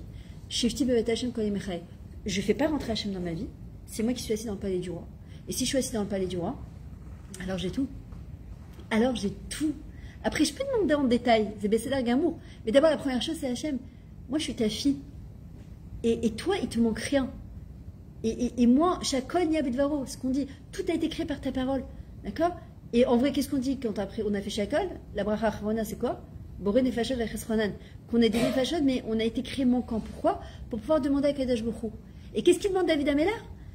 Les Hevaker Bechalo, que je puisse visiter le palais du roi. Ah non, si tu habites dans le palais du roi, tu n'as pas besoin de visiter, tu visites pas ta maison en général. Hein. Ce qu'il dit à Kadosh Baruch Hu, c'est que jamais je ne m'habitue à ta proximité, à ta grandeur et à la bracha que tu me donnes. C'est ce qu'il demande David Ameler à Kadosh Baruch Hu. Et en vrai, c'est ce qu'on doit demander aussi à Kadosh Baruch Hu. Hachem, regarde, toi, il ne te manque rien, strictement rien. Je te demande une seule chose, que je puisse être digne de recevoir toute la bracha. Maintenant, encore une fois, si mon cli, il est plein de doutes, si mon cli, il est plein de qu'est-ce qui va avoir, comment ça va se passer, etc., Hachem me dit, mais d'abord, vide-le pour que je puisse te donner. C'est comme quand on arrive à Pessar, moi j'ai grandi avec, on est au guerre, comment on dit, la Agor, conservatrice. Ma mère est conservatrice, chez les d'ailleurs, c'est Louise Marie-Myriam. Moi, je suis sortie conservatrice. Avec le temps, j'ai appris un peu à lâcher. Les chachères. mais on dirait qu'on enlève un truc de toi. Et en fait, le Harizal, il te dit, si tu gardes des choses dans ta maison que tu n'as pas besoin, des habits ou des objets, en fait, tu bloques la bracha. Pourquoi? Parce qu'Hachem, il veut te donner des nouvelles choses. Puis un objet, le méchan est lequel? Que ce soit ça, je vais l'utiliser pour faire une bracha, que ce soit un habit que j'ai fait chez Riaïnou dessus pour le porter, le jour où je le mets plus, je me dis au cas où, au cas où. Peut-être que quand j'aurais perdu 5 kilos, au cas où. Peut-être dans 10 ans après, il est toujours là-bas, je dis au cas où. Hachem me dit, mais au cas où quoi? Au cas où quoi? Je me rappellerai toujours, j'ai une fille, elle est très... elle garde rien, elle met plus, elle base. Et moi, j'étais l'antithèse de ça. Et je me rappelle qu'à l'époque, j'allais dans Montmarsan, j'habitais à Bétard, j'avais 4 valises de que quand je faisais taille 38. Et je me disais, même pas en vrai, je garde l'espoir que je remette mes habits. Hein. Et tous les... Donc, été, je sortais mes valises, je me dis, bon, ma taille. Et une copine, elle me dit, mais Myriam, donne-les, la mode, elle va passer, tu changeras, tu achèteras du neuf. 1 an, le facteur n'est pas passé. 2 ans, le facteur n'est pas... Et t'attends, et tu vois, non seulement tu m'écris pas, en plus tu prends du poids. Elle me dit, mais donne-les, fais profiter des gens. Non. Jusqu'au jour, quand on a fait les travaux à la maison, les employés, nos cousins, là, ces idiots-là, ils ont fait couler le béton. Et en fait, j'avais évité tout mon Marsan, et j'avais mis sur le côté de la terrasse. Ils ont fait couler le béton d'en haut vers le bas. C'est tombé sur 4 valises. J'ai dû tout jeter. C'était mes valises à moi. D'accord? Donc j'ai bien compris le message à Kadosh Baruch Hu, c'est qu'il arrête. Quand ça arrivera, je te donnerai ce qu'il y a besoin pour être acheté du neuf. Arrête de garder. Mais en vrai, qu'est-ce qu'on garde? On garde pas seulement au niveau des habits. C'est au niveau de aussi là, la marchava. J'aurais dû. Oh ben ça, c'était l'histoire de ma vie. J'aurais dû. Et toute ta vie, j'aurais dû. Et puis en fin de compte. Kadima, à un moment, il faut arrêter de dire j'aurais dû. Parce que, encore une fois, c'est Kachou à la Emouna. Si ça s'est passé comme ça, c'est qu'Hachem voulait que ça se passe comme ça. Maintenant, c'est qu'est-ce que je fais avec ça et comment j'avance avec ces choses-là. J'ai relevé une petite phrase que j'ai adorée de Marcel Proust. Il dit comme ça: le véritable voyage de découverte ne consiste pas à chercher de nouveaux paysages, mais à avoir de nouveaux yeux. Je le relis parce que je la trouve très belle cette phrase. Le véritable voyage de découverte ne consiste pas à chercher de nouveaux paysages, mais à avoir de nouveaux yeux. Souvent, parfois, on veut chercher des nouvelles choses en pensant que là-bas c'est mieux. D'accord? Rabbi Damra, il dit Ikar Adam, c'est quoi? C'est la Yitrachut. C'est quoi l'essentiel de l'homme? C'est de se renouveler. On doit toujours se renouveler. Mais les gens, ils pensent que se renouveler, c'est dans les canyons, c'est dans les meubles, c'est dans les maquillages, la vaisselle de cuisine. C'est changer de mari, changer de vie, changer d'endroit, changer de maison, changer de belle-mère, changer de je sais pas quoi, changer de gosse parfois aussi, peut-être on croit que c'est changer. Et en vrai non, c'est changer les yeux. David Amelach il vient, il dit Mihu Aish et Chafetz Chaim, quel est l'homme qui désire vivre dans ce monde Ohev Yamim et dans le monde futur? Lir Otov, c'est celui qui voit le bien, qui change sa manière d'interpréter le monde. Lir Otov, la Re'ia, c'est Re'e Yutke. Cherche la main de Dieu dans chaque chose qui t'arrive. Celui qui cherche le bien, parce que c'est pas naturel chez l'homme de chercher le bien, de voir le bien. Notre nature à nous, c'est toujours de voir ce qui ne va pas, de voir le manque. Notre nature à nous, c'est de voir tout le temps ce qui manque. Et en vrai, notre travail à nous, c'est quoi? C'est les rappas cet atome, de chercher le bien. D'abord, ça nous fait du bien à nous. Parce que quand tu vois du bien, c'est comme dans le couple. Quand on commence à voir ce qui ne va pas chez son mari, au début, c'est le plus beau, le plus incroyable, le plus exceptionnel, et une fois qu'on rentre dans le mariage, alors au début, les premiers mois, tout va bien, et puis plus d'un moment, on commence à s'habituer, puis il suffit qu'il y ait un truc qui nous énerve, on le prend à la srouchit magdelet, d'accord, à la loupe, et puis on pousse en fait toutes les bonnes choses, et on n'est plus capable de voir le bien en disant mais comment je me suis mariée avec ce bonhomme, mais comment. C'est pour ça que je dis toujours à mes calottes, le premier coup, tu vas prendre une belle feuille, un parchemin, et tu vas marquer, maintenant que tu n'es pas encore marié, pourquoi tu te maries avec lui. Au début, elles sont là, elles ont des étoiles dans les yeux, parce qu'il est cible. Je lui dis très bien, garde-le, c'est ce qu'on appelle la galgalatza, la roue de secours. D'accord? Pourquoi? Parce qu'on a tous des moments de base, c'est comme ça, dans le couple, ça arrive, ça monte et ça descend. Mais quand tu as ta feuille de pourquoi je me suis mariée avec lui, alors ça t'enlève tes doutes. Bon, je parle de cas classiques, je ne parle pas de cas extrêmes, où parfois, heureusement qu'il y a le guet. D'accord? Je parle de cas classiques où on va dire que moi aujourd'hui, je vois, c'est dramatique, c'est-à-dire le nombre de divorces qu'il y a. À l'époque, c'était carrément honteux de divorcer. Aujourd'hui, ça fait une peine de voir les gens, comment ils divorcent. Mais la dernière fois, j'étais à Ramat Gan avec ma fille, un stage de coaching, c'était avec des Israéliennes. Et il y avait 98% de la classe, ils étaient ou séparés ou divorcés. C'est même âge. Je dis à ma fille, c'est pas possible, c'est affolant. C'est affolant. Parce que la sablanoute que nous, on avait à l'époque, aujourd'hui, il n'y a plus. Aujourd'hui, les gens, ils pensent que le mariage, c'est du khapani. Tu prends, tu consommes, ça va plus, bye bye, rendez-vous à la rabanoute. Et puis on se remarie, et puis, ah bah ça c'est pas, je me suis encore retrompée, bye bye. Et non, non, parce que c'est un vrai travail de minute. Je vais raconter une histoire que j'ai expérimentée moi-même. Un jour, j'étais à une roupa d'une kala, et il y avait tout un groupe d'amis comme ça, de copines, qui, ça fait des années qu'ils avaient fait leur rallye ensemble. Puis je vois une d'entre elles qui, alors les Nishmat, pardon, 2 secondes, Yaakov Ben Pecha, Erifoua Shelema, Maurice Moshe Ben Simcha, et Srat Hashem. Ariel Yaakov Ben Yeshiva, Srat Hashem Yeshua, et tout l'âme Israël. Et je la vois pleurer, et je lui dis, ça va, qu'est-ce que t'as et tout. Je pensais qu'elle pleurait d'émotion, quoi. Et elle me dit, tu sais, j'avais fini de pleurer d'émotion dans les roupas de mes copines. Elle avait 33 ans, 34 ans. Alors je regarde, je lui dis, mais quoi? Elle m'a dit, mais dis-moi jusqu'à quand je vais assister aux roupas de mes copines, et moi je suis toujours pas mariée, j'en ai ras-le-bol, j'en peux plus. Enfin, c'était vraiment un cri du cœur, quoi. Et tu peux lui dire, mais non, ça va aller, t'inquiète pas. Et la vérité, j'étais un peu désemparée, quoi. Je lui dis franchement, je te comprends, je suis pas à ta place, mais j'ose imaginer combien c'est difficile. Et après, je lui dis, regarde, tu sais ce que tu vas faire, tu vas prendre sous la roupa, et tu vas, parce qu'en fin de compte, c'est Hachem qui fait les mariages, c'est ou mes avec Zivugim. Et en fin de compte, chaque fois qu'il y a un couple qui va sous la roupa, c'est un mini bête avec Dash qui est en train de se reconstruire. Mais tu vas rentrer sous la roupa et tu vas dire à Hachem, tu vas répéter jusqu'à ce que tu vas le ressentir dans tes entrailles, Hachem, Toda, que ma copine elle se marie. Elle me dit, tu rigoles là ou quoi? J'ai en train de pleurer parce que je lui dis non, mais tu vas le faire. Je lui dis, imagine c'était toi maintenant qui t'es mariée et c'est elle qui est en train de pleurer. Tu aurais voulu qu'une copine à toi elle soit en train de pleurer, elle est en train de passer sous la roupa. Bon, c'est très dur à faire. Elle a fait. Elle était là, et elle fait jusqu'à la mamache. Hachem Toda, je suis contente qu'il y ait encore. Le soir même, elle a rencontré son khatan. À Kadesh Brou, parfois, il attend un gabrout mis à la teva. Et je dis bien mis à la teva. Parce que pour qu'Hachem, au fait à teva, il transforme la teva. Parfois, nous, Hachem, il nous met dans des conditions où parfois, on doit aussi dépasser notre nature. C'est très dur. Parce que si on ne dépasse pas notre nature, qu'est-ce qu'on est? Tovea. Tovea, c'est on coule. D'accord? On coule avec notre nature en disant bah, qu'est-ce que je vais faire, c'est comme ça, etc. Et en vrai, qu'est-ce qu'il nous dit à Kadesh Baruch Hu? Dans les télim de David Amelach, il a marqué Urpu Odu qui a noché Hachem Berumagun. Lâcher prise. Lâcher prise, c'est pas je fais rien. C'est pas je suis là, passif sur un canapé en train de pleurnicher en me disant c'est mon sort, j'ai pas de chance, j'ai pas de chance, j'ai pas de chance. Non, c'est pas ça. Lâcher prise, c'est je fais ce que j'ai à faire, mais là, toute ça, elle n'est pas entre mes mains. Et ça, c'est super difficile parce qu'on est dans un monde où on nous exige le résultat. Si t'as pas de résultat, tu as révisé pour ton bac, si t'as pas eu ton bac, t'es une bonne à rien.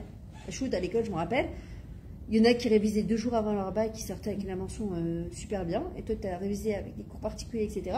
Si tu sortais avec la moyenne, si c'était pas avec le rattrapage, waouh, on te disait, peut mieux faire. Alors que ça fait juste 3 mois que tu es en train de réviser ton Mifran. Heureusement qu'Hachem, il ne nous juge pas de la même manière. Heureusement pour nous. Hachem, ce qu'il nous demande, c'est je fais ce que j'ai à faire, et après je me retire. Par exemple, il y a plein de gens qui font plein de ces goulottes. Par exemple, 40 jours d'Ishpat Kol Chai, 40 jours de Perek Shira, 40 jours de ci, etc. Et souvent, vous verrez qu'arrivé au 38 ou 31e jour, on l'oublie. Grosse panique à bord. Ah là là, je vais Perek Shira, catastrophe. Ça y est, mon zivou qui va être repoussé de 40 jours, etc. Pas du tout, c'est n'importe quoi. Une ségoula, c'est juste mâcher Mesougal, qui est capable d'apporter quelque chose. Mais même sans ça, Hachem, il y a des gens qui n'ont jamais fait ni Ishpat Kol Chai et Perek Shira, ils sont mariés, ils ont 10 gosses, ils ont une maison, ils sont riches, et l'ocachon. Une ségoula, c'est juste quelque chose qui est mesougal, qui est capable d'ouvrir les portes. Maintenant, si je mets toute mon émouna dans la ségoula, je suis mal barrée. Je fais ce que j'ai à faire. Et même en 38e jour, 39e jour, quand je vais oublier mon Ishmat Kol Chai, mon Perek Shira, je dis à Hachem, ok, pas de panique, c'est juste mesougal. Je continue, et si Hachem il veut, ben, au 40e jour, il m'enverra mon zéou. Et si c'est pas ça, eh ben, ça sera le 42e jour. Mais je ne mets pas ma émouna dans ce que je suis en train de faire. C'est ce qu'il y a à Kadesh Baruch Hu. Urpudu ki anochi Hachem berumagun. Lâcher prise. Lâcher prise, c'est moi qui tire les ficelles de là-haut de toutes les manières. D'accord? Et en vrai, c'est un cadeau qu'on s'accorde à soi-même que de vivre comme ça. Parce que c'est épuisant de vivre en permanence dans le résultat en se disant il faut que je prouve. C'est comme par exemple celles qui viennent se marier au bout de 4, 5, 6 mois, les grands-mères. Alors, d'abord peut-être qu'elle ne veut pas tout de suite, peut-être qu'elle veut et elle ne peut pas. Et 8 mois après, alors tu vas me rendre grand-mère, c'est pour quand? Alors, et la belle-mère qui se mêle. Je prends pas ta femme. Alors, mais j'ai pas compris, c'est nous qui décidons. C'est quoi ce délire, quoi? C'est nous qui décidons quand est-ce que je vais tomber enceinte, quand est-ce que... C'est comme parfois, il y en a qui me disent, ah, moi, les 2 premières années du mariage, je prends la pilule, je veux profiter de mon mari, après, je dis, après quoi, c'est sur Asmana, tu rentres dans Supersal, tu dis, bon, je suis prête, tu peux envoyer le... Là-haut, ça marche pas comme ça. On croit que ça marche, parfois, Hachem nous fait croire que ça marche comme ça, mais ça marche pas du tout comme ça. Alors, quand on a des sfekot, quand on a des doutes, ça peut ou en même temps nous enfoncer et nous remettre tout en question, ou au contraire, c'est un premier pas vers la liberté. Parce qu'on a dit tout à l'heure, celui qui a un doute, ça veut dire qu'il a le choix aussi. C'est qu'il a un kilomètre de sa vie, il a un carrefour de sa vie où il doit choisir. Où il doit choisir. Il doit avancer. Maintenant, une des choses aussi qui est très importante, en France, on nous a habitués à parler problème et pas solution. Le problème, c'est que, il y a encore un problème, je ne sais pas c'est quoi le problème, mais le problème, c'est que, or, quand on pense problème, on développe des problèmes. Si on pense solution, c'est-à-dire que les solutions sont entre les mains d'Hachem de toutes les manières, alors on attire à nous des solutions. Je veux dire, un exemple mais d'une débilité, vous allez voir, c'est juste pour vous montrer que si Hachem, il est déjà dans des trucs aussi petits, imaginez dans les grandes choses comment il est grand. Parce qu'Hachem, il y a marqué dans les Télim, à Magbil, à Chevel, à Mashpili Rab, Hachem Uvaret. C'est qu'Hachem, en haut comme en bas, il est partout, à droite, à gauche, en haut, en bas, et partout dans le monde. D'accord? Un truc, mais complètement fou. J'ai fait un bouskoutou il y a 3 semaines. Pour Shabbat, je recevais tous mes enfants. Et j'ai dit à Hachem, tu sais comment je l'aime mon gâteau? J'aime qu'il gonfle bien, mais surtout qu'il ne retombe pas toujours. Donc je finis faire mon gâteau, et je le mets au four, et je vois, il gonfle. Et je dis, bon, Hachem, juste qu'il reste comme ça. Et je me retourne, et je me rends compte que j'ai oublié la levure chimique. J'ai oublié la fkata à côté du kenoud. Je lui dis, c'est une blague, là, tu m'as pas fait ce plan, là. Pourtant, j'ai pas prié des rois de Shabbat. Moi, je lui dis, tu sais quoi?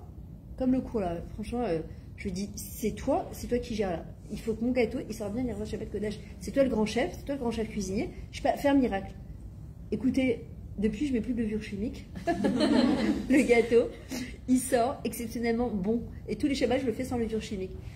Maintenant, c'est un exemple d'une débilité, mais c'est pour vous expliquer quoi. C'est qu'Hachem, parfois, il a 10 000 solutions. Et nous, on le limite. Alors, non, il me faut ma levure chimique. C'est sûr qu'il va rater. Maintenant, ah, ça y est, je vais le jeter à la poubelle. Il va falloir que je refasse un bruit. Hachem me dit, attends, 2 secondes. Celui qui a fait qu'avec la levure chimique, ça gonfle, sans levure chimique, ça peut aussi gonfler. C'est son problème à lui. En hébreu, comment ça se dit un problème? Ba'aya. C'est quoi les rachet et votes? Boré, olam, yechol, akol. C'est ça le problème. C'est le maître du monde, il peut tout. Ba'aya, tu peux aussi l'écrire Be'ezrat Hashem. Ba'aya, Be'ezrat Hashem. D'accord? C'est-à-dire que si on voit le problème, eh bien on reste dans la problématique. Si on se dit que dans le problème, la solution, elle existe déjà, parce que c'est Hachem qui a envoyé le problème, donc forcément, c'est que la solution aussi, le pitaron, il est aussi là. Le Chovat Alevavot, il dit, pourquoi une personne, elle s'inquiète? Comment on se dit une inquiétude en hébreu? Une daga. D'accord? C'est les premières lettres de l'alphabet. Aleph, Gimel, Dalet et Daga. Qu'est-ce qu'il manque comme lettre? Le bet. Bitachon. C'est la foi à Hachem. Une personne s'inquiète, pourquoi? Parce qu'elle oublie que c'est Hachem qui gère ce monde. Et quand tu prends la valeur numérique de Daga, c'est quoi? C'est 13. C'est quoi 13? Echad. Hachem Echad ou Shmo Echad. Si je rentre à Kadosh Baruch Hu dedans, maintenant, attention, on est des êtres humains. S'inquiéter, c'est normal. Les émotions qu'Hachem il a créées, ça se dit en hébreu regesh, les regashot, zemegacher otanu, ça nous relie à Kadosh Baruch Hu. D'accord? Et c'est notre boussole de vie. L'émotion, c'est pas que je la tais et je vais pas l'écouter. La preuve, prends les télim de David Améla. D'ailleurs, c'est l'atelier que j'avais fait. On n'avait pas fait ensemble, on devait le faire. Tu te rappelles? Il me semble qu'on avait fait celui-là. Ouais, c'était sur les télim de David Améla, il y a très très longtemps. En fait, c'est comment gérer ses émotions à travers les télim de David Améla. Tu prends le livre des télim, 150 télim, ce ne sont que des régachot. David Améla, il a vécu tout ce qu'un être humain il peut vivre sur Terre. La peur, l'inquiétude, la maladie, la mort. Il est poursuivi, il est otage, on le raille, mais il est traité de mamzer pendant 28 ans. C'est horrible. Et en même temps, la solitude. Pendant 28 ans, il n'a pas le droit de manger à table avec ses frères. On le pointe du toit à Bethléem, on le traite de Bethléem. Après, à Bethléem, c'est la faute de David. Et en même temps, parallèlement, il va vivre toutes les plus grandes émotions qu'un homme il peut vivre. C'est-à-dire la joie, Alléluia, Ditsa, Redva. Si tu vois dans les Teilim, les émotions les plus fortes, David Ameller, il les exprime, d'accord? Et pourquoi justement, qu'est-ce qu'il nous apprend David? C'est d'ouvrir et mettre bilvavo. Pour sortir du doute, pour sortir des peurs, pour sortir des inquiétudes, il d'abord d'ouvrir et mettre bilvavo. On ne peut pas percer un problème et trouver une solution si d'abord on ne fait pas part à Hachem, qui est notre meilleur ami, d'accord, de ses inquiétudes, de ses peurs, etc. Et David Ameller, tu prends cet élim, prends le Kavbet, bientôt celui que Esther Malka a écrit, Eli, Eli, lama zaftani, Hachem, pourquoi tu m'as laissé tomber? Tu m'as mis dans une cage à lion avec Achashverosh, j'ai pas le droit de révéler mon identité pendant 5 ans, d'accord? Elle règne sur 127 provinces alors qu'elle est mariée avec Mordechai. Mais imaginez la folie furieuse. Et elle écrit le Télim. Mais à la fin, les Télim de David, tout le temps, ça finit comment? Alléluia. On ne peut arriver à les Hallel ou les Shaber ou les Odot, la Kadosh Baruch Hu, que lorsque d'abord on exprime ses émotions. Si j'exprime pas mon émotion telle qu'elle est, qui est ma boussole de vie, hein, le mot pachad, la peur, ça vient du mot quoi? Dachaf. C'est qu'Hachem il nous pousse à prier. Quand j'ai peur, je prends ma peur, je l'accueille, parce que je ne peux pas faire semblant qu'elle n'est pas là. Si elle est là, elle est là. En disant Kadosh Baruch Hu, je comprends que je dois me renforcer en quoi? En bitachon, en Kadosh Baruch Hu. L'aïmouna, on est tous maminim, ou des maminim, que Elanou al Miléchen, on le chante, oui, mais on le chante, d'accord? Mais est-ce qu'on le vit? C'est sympa de le chanter, c'est sympa de sauter, sympa avec la trachatrella de. C'est génial. Mais ça, c'est sikhli. Anachnou ma'aminim, c'est dans le sechel, dans l'intellect. Dans le bitachon, c'est le régache, c'est l'émotion. Est-ce que je vis à Kadosh Baruch Hu? C'est comme un jour, c'était le Admour, Rabbi Lev Egel, il a grandi dans une famille d'Itaï, et son père, il l'a envoyé, il a quitté son père. À l'époque, il y avait une grosse marloquette entre les Litaïm et les Chassidim. Ils n'étaient pas du tout acceptés, et il est parti pendant 7 ans étudier avec l'Admon Mikotsk, je crois. Et quand il est revenu après 7 ans, son père lui dit alors, qu'est-ce que tu as appris? Bonsoir.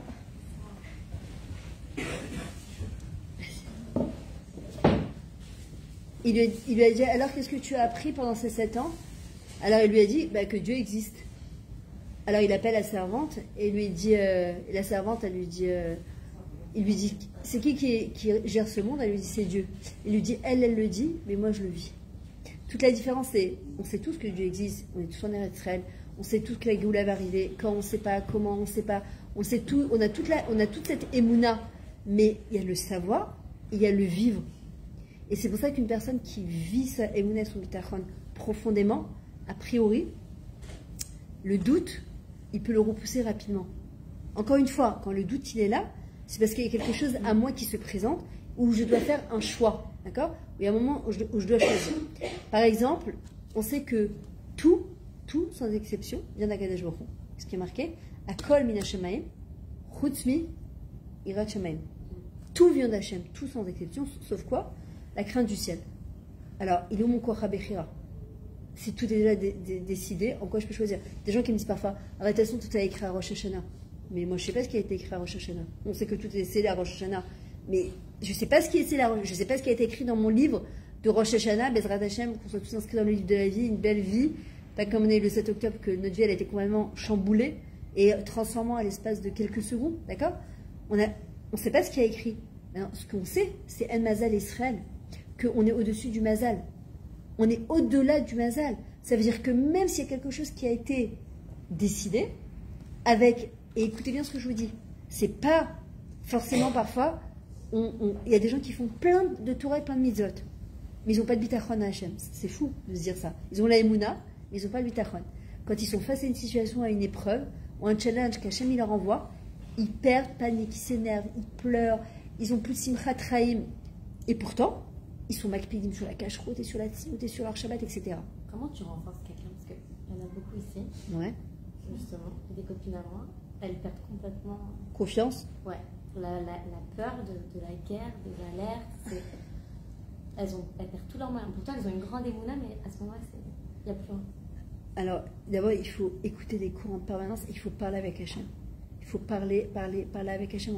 Moi, ça fait 30 ans que je suis en Israël. Moi, mes enfants, quand ils étaient plus petits, j'ai vécu la guerre du Liban. Et je m'en reste avec les masques à gaz et tout ça. Bon, j'avais pas les mounas que j'ai aujourd'hui. Je me rappelle que je rentrais en panique quand je voyais ces masques à gaz, de me dire que je devais courir. Et je me rappelle que ça me prenait. Et puis en plus, les gens de France qui t'appelaient, qui te disaient faut barricader les fenêtres, il faut prendre des réserves d'eau. Et à la fin, j'ai appelé mon rab, je lui ai dit je peux plus vivre comme ça. Il m'a dit l'eau, écrit Shum Dava, Akoye Beseda. Et Bémet, au Hachem, il n'y a rien eu du tout, tu vois. Et de ce moment-là, je me suis dit, en fait, notre vraie guerre à nous, parce qu'il y a la guerre extérieure, mais notre vrai combat à nous aujourd'hui, on sait qu'à la fin des temps, la guerre de Gog ou Magog, c'est quoi? C'est une guerre de monnaie de bitachon. C'est notre vraie guerre à nous. C'est-à-dire que c'est se rappeler, c'est dire à Akadosh pour l'exprimer à Hachem, regarde, j'ai peur, mais je ne veux pas avoir peur. Parce que de toutes les manières, ce qui doit arriver, quand il doit arriver quelque chose, on ne demande pas notre avis. Hein. Et quand Bezrat Hachem, il doit arriver des bonnes choses aussi, on ne demande pas notre avis. Donc en vrai, c'est se voir tous les nissim qu'il y a, et qu'il y a eu, et qu'il y aura Bezrat Hachem. On peut aussi se focaliser sur tout ce qui ne va pas, et tous les malheurs, et tous les blessés, et tous les chayalim qui sont tombés, toutes ces familles endeuillées, et tous les chatoufim qui sont parvenus. Ça, on peut regarder tout ça. Et il y a ces médecins, je ne dis pas que ça n'existe pas, je ne dis pas dans un monde complètement déconnecté. C'est là, et je prie pour eux tous les jours.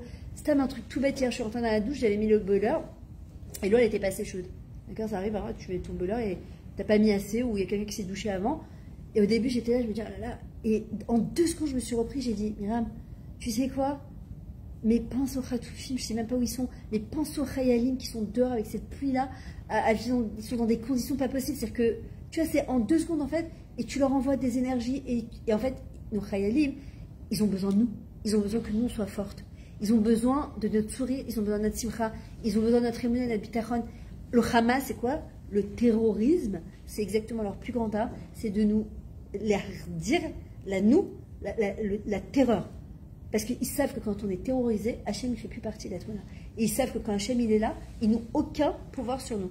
Et c'est ce que je disais tout à l'heure, c'est qu'il y a des gens, parfois, qui ne font pas la Torah et les mitzvot forcément, mais ils ont une émouna à Hachem, mais exceptionnelle. Maintenant, je ne dis pas qu'il faut être comme ça ou comme ça. Il faut des deux. Il faut faire la Torah et les mitzvot, parce qu'on est Yehudim, le mérite de l'être, et d'appartenir à un peuple qui est exceptionnel, parce qu'on a un peuple exceptionnel. Et c'est pour ça qu'on vit des choses aussi exceptionnelles dans tout ce que ça comporte, d'accord? Mais en même temps, qu'est-ce que je vous disais? J'ai un trou. Oui, il faut vivre cette Torah, mais notre vrai travail, notre vrai combat, nous, c'est quoi? C'est garder notre bitachon à Akadosh Baruch Hu. Chez En, Od, Milvado. Il n'y a pas. En fait, comment on est mougan, comment on est protégé, justement, c'est que quand on a une peur qui nous prend, en fait, c'est de mettre le Shem Havaya devant soi, c'est Yud, Ke, Vav, Ke. Et de savoir, en fait, que c'est Akadosh Baruch Hu qui nous protège à ce moment-là. Alors tu vas dire, peut-être qu'il y en a qui l'ont fait, et peut-être qu'il y en a qui sont tombés à la guerre. On ne peut pas rentrer dans les comptes de Dieu. On ne comprend rien, on ne sait rien. Encore une fois, il faut avoir cette humilité de se dire, c'est ça l'Emouna, je ne sais pas, je ne comprends pas. Et on ne comprendra, Bezrat Hashem, très vite, j'espère, ce qui a marqué, nos bouches, elles se rempliront de rire et de joie. Pourquoi? Parce qu'Hachem, il va venir, il va tout nous expliquer ce qui s'est passé. Aujourd'hui, c'est quoi la difficulté? C'est que ça nous dépasse complètement. On dit encore, ça n'a pas suffi l'Égypte et l'Inquisition espagnole, et encore la Shoah, et encore ci, et encore ça. Mais il y a une chose qui est sûre, c'est que notre plus grande arme, c'est le bitachon b'Hachem. C'est-à-dire que quand une personne a le bitachon b'Hachem, et comment on l'obtient, c'est en se le répétant en permanence. Hachem, je sais que tu es avec moi. Hachem, je sais que à ta chômère à l'ail, je sais, avant de sortir de la maison, toujours mettre une pièce de tzedaka, embrasser la mezouza et dire à Kadesh Baruch Hu, je me remets entre tes mains. C'est tout. C'est-à-dire que si je commence à rouler en regardant, peut-être qu'il va y avoir une voiture bélier, mais on arrête de vivre. C'est juste pas possible de vivre comme ça. Alors, il faut prendre des précautions. Je dis pas que quand il y a des alertes, etc., qu'on fait. Moi, j'étais à l'aéroport la dernière fois. D'ailleurs, ça m'a permis de ne pas rater mon avion. Bénès. Il y a eu la Zaka. C'était pour toi. Ouais, mais vraiment, on est rentré. En plus, j'avais un rendez-vous hyper important avec ma fille, mais c'était parti 4 jours.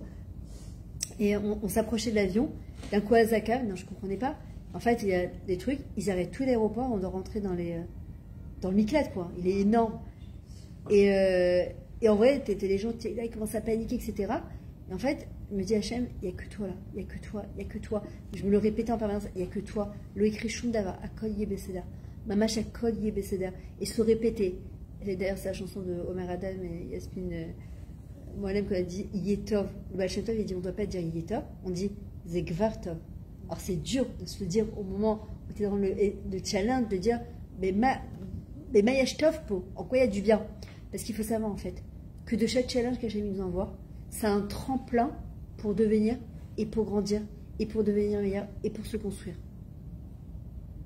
Parfois, on a des doutes sur notre passé, sur les décisions qu'on a prises, c'est de se dire j'ai fait le mauvais choix. Alors c'est ce que je disais tout à l'heure. On ne fait pas des mauvais choix. Et si, vous savez quoi? On a fait un mauvais choix. La question c'est qu'est-ce que j'en fais maintenant? Est-ce que je reste dans mon mauvais choix, à me taper, à me culpabiliser, à me dire que je suis nulle et naze et je prends toujours les mauvaises décisions? Ou bien je me dis, tu sais quoi? Je vais grandir de ce choix-là. Hachem, qu'est-ce qu'il nous demande? Ou bachartem bachaim. Et vous choisirez la vie. Hachem nous demande de choisir la vie. C'est quoi Akol min Hachem? Tout vient d'Hachem, tout sans exception. C'est quoi la Yirat Shamayim? C'est pas seulement que je sais qu'à Olam Haemet et qu'à 120 ans on a des comptes à rendre, des bons et des mauvais. C'est pas ça. C'est pas que ça. La Yirat Shamayim, c'est comment je choisis, c'est la Bechira, d'interpréter un événement qu'Hachem il m'envoie. Ce que j'ai dit tout à l'heure, souvent les gens, Rabbi Nachman il dit toujours, le plus beau voyage qu'une personne elle peut faire, la plus belle plongée sous-marine qu'une personne elle peut faire, c'est quoi? C'est d'aller plonger à l'intérieur d'elle et changer sa manière de voir les choses. La Yitrachut, elle n'est pas à l'extérieur. C'est toute l'histoire de Hanouka, c'est de rentrer, toute l'année on rentre de la lumière de l'extérieur à l'intérieur. Et en vrai, Hanouka, je me dis, c'est créer en fait la lumière de l'intérieur pour la diffuser à l'extérieur. Chacune là, d'entre nous, ici, présente, chacune qui est en ligne, chacune qui est là dans ce monde, elle a une lumière à apporter. Alors oui, Ikar chez la Adam, c'est Mazaïtrachut, le renouveau. Mais le renouveau parfois avec les mêmes choses qu'on a. Parfois, la même personne qui est à côté de toi, quand tu décides de la voir avec des nouveaux yeux, regardez, malheureusement, mais je me dis, une fois j'étais à l'espèce d'une personne, c'était une femme qui était venue pour l'espèce de son mari, et elle entendait donc tous les témoignages des gens, et d'un coup elle me regarde, elle me dit, mais j'ai l'impression que je ne connaissais pas mon mari. C'est horrible. Mais on peut vivre 40 ans, 50 ans, 60 ans, 70 ans avec le même bonhomme dans la même maison, et en fait, parce que connaître la personne, c'est avoir pris le temps de connaître la personne. Connaître son enfant, c'est prendre le temps de connaître son enfant. Connaître Hachem, David Amer, qu'est-ce qu'il dit? Heimanti vedaber. Croire en Dieu, c'est parler avec Dieu. C'est parler avec Hachem. C'est pas... Non, il y a quelqu'un qui me dit, moi j'ai Dieu dans mon cœur, j'ai les Torah, les médias dans mon cœur. Un d'avoir casé. Un juif, on est juif. On est juif, point, c'est tout. Il n'y a pas dans le cœur, ça ne suffit pas. On sert Dieu avec son cœur. Mais quand on est juif, on a la Torah, on a les mitzvot à accomplir. Alors chacun à son niveau doit avancer encore un petit peu. Moi, je ne suis pas pour l'extrémisme, ça ne tient pas à long terme. C'est chacun un petit peu, et encore un petit peu, et encore un petit peu. Maintenant, la Yirat Shamayim, c'est toute la notion de... Eh, déjà 10 heures. Vas-y. La Yirat Shamayim, c'est quoi aussi? Je ne sais pas si vous avez entendu parler de la notion de Ephrat. En coaching, on l'apprend. Ephrat, c'est quoi? C'est Iroa, Parshanout, Regesh, de Gouva. Il y a un événement qui se passe, ok? Par exemple,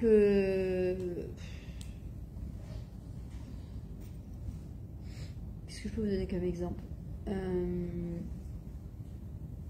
Bah voilà, ce soir, je suis venue avec un autre cours, j'ai préparé un autre cours. Dans un, hein? C'est lui qui a assuré, c'est pas moi, je peux te dire, parce que je l'ai vraiment laissé gérer, parce que il y a un roi. Qui c'est qui l'a envoyé? Je vais me dire, mais je suis bête, mais c'est pas possible, mais comment j'ai envoyé? Mais non, tu crois qu'il y en a un qui a réagi, qui a regardé, mais Myriam, t'as envoyé le truc dimanche 4 février. Alors, je suis sûre de moi, ça, vraiment, je suis sûre de moi, j'ai préparé mon cours. Tous les soirs, je regarde mon affiche, ce que je dois préparer. L'après-midi, je sors mon cours, je prépare mon cours, je révise mon cours, je rentre dans la voiture.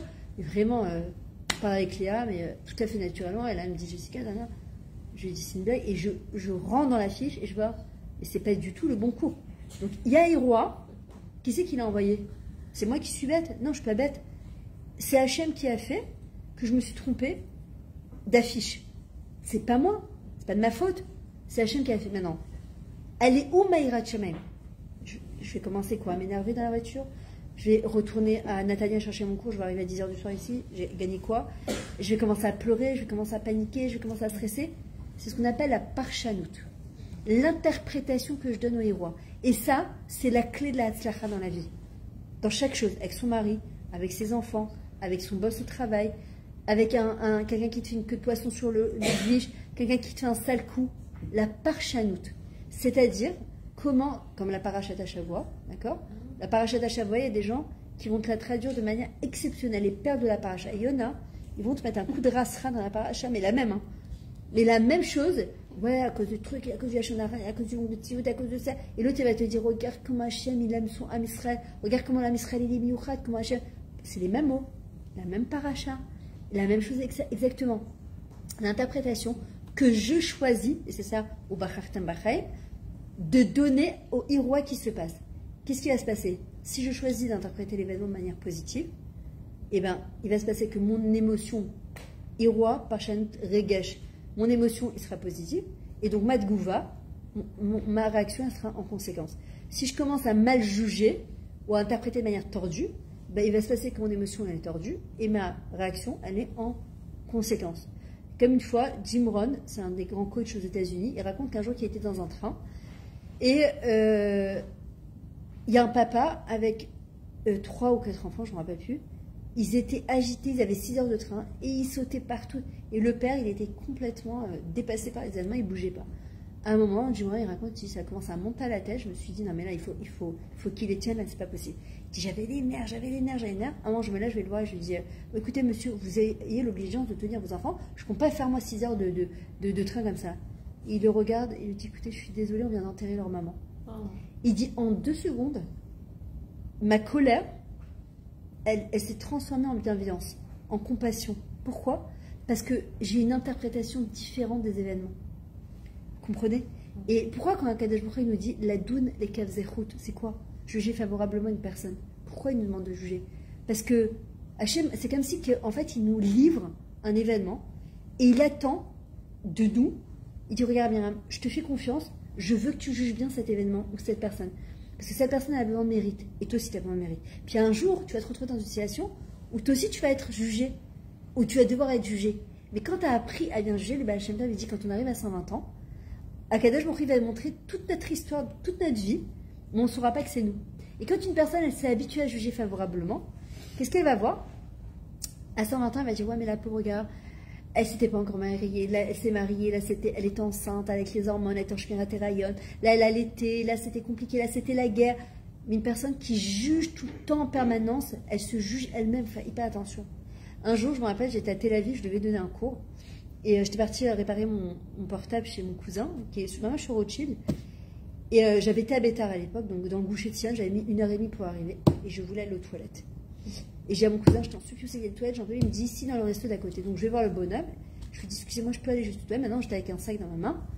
Il me regarde, maintenant le bonhomme, je vous explique tatoué partout, des boucles d'oreilles, des trucs.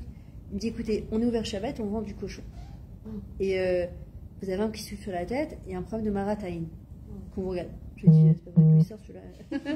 Je me suis dit peut-être que c'est un ancien rue. J'en sais rien, en tout cas il avait un look de l'extérieur, tu te dis le bonhomme il comprend rien quoi. Et je regarde, je lui dis, mais maman, je te d'Arabat d'abord, c'est merci, parce que c'est vraiment, c'est un problème de marataïn. Moi, je sais pas qu'ils vendent du cochon et qu'ils s'ouvrent Shabbat, quoi. Je lui dis, merci beaucoup, mais il faut que j'aille quand même aux toilettes. Je pouvais plus, donc je vais aux toilettes. Maintenant, imaginez, je sors de ce restaurant, et puis, il y a quelqu'un qui passe, et qui me voit, qui dit, waouh. Et là, sur les réseaux, je vous dis que j'ai vu Myriam, que c'est Méthodi sortir de ce restaurant, qui mange le gâteau. Je sais pas, peut-être qu'il faut plus écouter ses cours, Comment ça a commencé à truquer? Je suis sortie avec un sac de ce restaurant-là. Il se passe quoi? Akadosh Baruch Hu, quand il me montre une scène comme ça, c'est à moi d'interpréter cette scène de manière positive. C'est quoi les kaf zechut? Pourquoi on dit les kaf zechut? C'est quoi qui a rapport avec une cuillère, qui a rapport avec une louche? Quand le vendredi soir, ton fils ou ta fille, elle te dit tu peux me servir maman du couscous avec de la viande et de la pomme de terre, je veux pas de carottes et je veux pas de courgettes. Qu'est-ce que tu fais? Tu prends ta louche, tu vas sortir ce qu'il y a de meilleur pour l'enfant. Tu vas prendre, tiens mon fils, l'herbe Shabbat Kodesh, Manaï Shadik, je sais pas, on le dit en marocain, truc, tiens, tu lui donnes, et tu dis, j'ai la brute. Qu'est-ce que j'ai fait? J'ai pris ma louche, et j'ai enlevé ce qu'il y avait de meilleur pour l'enfant, ok? Akadosh Baruch Hu disparaît. Il dit, quand tu vois mes enfants faire quelque chose de pas bien, et que tu as un doute, pourquoi le doute ne promet pas vers la liberté? Quand je choisis de me casser la tête et de me dire, c'est les enfants d'Akadosh Baruch Hu, qu'ils soient de Tel Aviv, qu'ils soient de Nathanaël, qu'ils soient d'Yerushalayim ou de Mahacharim, qu'ils soient de Bnei Brak, qu'ils soient orthodoxes ou d'Atilomi à Paris, on s'en foutait de tout ça. Quand on voyait un juif dans un métro, on était tellement content que même si on avait une montre, on allait lui demander l'heure. Alors, c'est pas important qu'ils soient de gauche ou qu'ils soient de droite. Ce sont les enfants d'Akadosh Baruch Hu. Hachem dit, les kav zechut, prends ta louche et va sortir ce qu'il y a de meilleur. C'est ce qu'il dit Rabbi Nachman. Od me'ad ve'an racha, distakel ve'nom comment. Od me'ad, tu pensais être racha. Quand tu vas lui tirer un srout, quand tu vas tirer quelque chose de bouche cette personne-là, il passe de racha à tzaddik en l'espace d'une seconde. Grâce à qui? Grâce à nous qui avons jugé bien. Mais pour terminer, plusieurs choses. D'abord, il y a marqué El Mazal Israël. Alors, je m'adresse aussi aux jeunes filles. On est au-dessus du Mazal. Parfois, on se dit, et moi la première, d'ailleurs, j'ai écrit un livre qui s'appelle Je lui ai dit pour toi chez mon meilleur ami.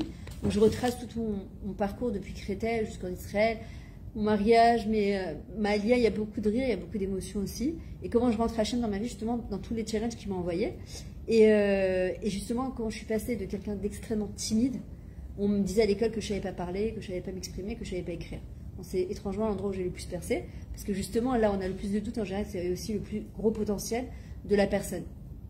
Et quand j'étais plus jeune, même mariée, je disais toujours, j'ai pas de chance. C'était mon mot, ma phrase, qui m'accompagnait tout le temps.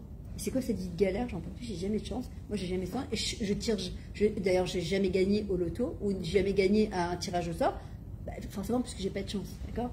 Même si tu es marié, tu as des enfants, mais tu n'as pas de chance quand même, tu galères, ok? Jusqu'au jour où, au Hachem, j'ai un peu grandi et j'ai un peu compris que, en faisant aussi, en apprenant le coaching selon la Torah, qu'une personne qui dit tous les journées qu'elle n'a pas de chance, c'est pas Hachem qui lui bloque sa chance, c'est la personne elle-même qui se bloque la chance. Et qu'en fait, il faut changer cette manière de dire. Parce que je vais dire, je suis pas mariée, j'ai pas de chance, je comprends pas, j'ai 30 ans, 32 ans, 30 ans, pourquoi mes copines elles ont la chance, moi j'ai pas de la chance. Et en général, quand est-ce qu'on dit qu'on a un petit peu de chance? Quand on entend que la copine est en train de divorcer. Alors, nous, ça va bien quand ça va mieux, mal à l'extérieur. Non, Hachem, on est venu sur Terre pour être heureux. On est venu sur Terre pour expérimenter le bonheur. Hachem, il veut qu'on soit heureux. Les gens, ils disent, j'ai tellement galéré ici que quand j'arriverai à 120 ans, j'aurai mon Gan Eden. Faux. Hachem, il dit, le Gan Eden, c'est sur Terre, d'abord. Ah ouais, avec la guerre, ah ouais, super le Gan Eden. Hachem, il dit, oui, dans cette milchama-là, cherche le Tov. Et dis-toi, chez Yeshlach Mazal. C'est quoi le mazal en vrai? Makom, Zman, la Asot. Le mazal, c'est ça. Et en fait, c'est quoi? C'est quand une personne, elle devient opportuniste.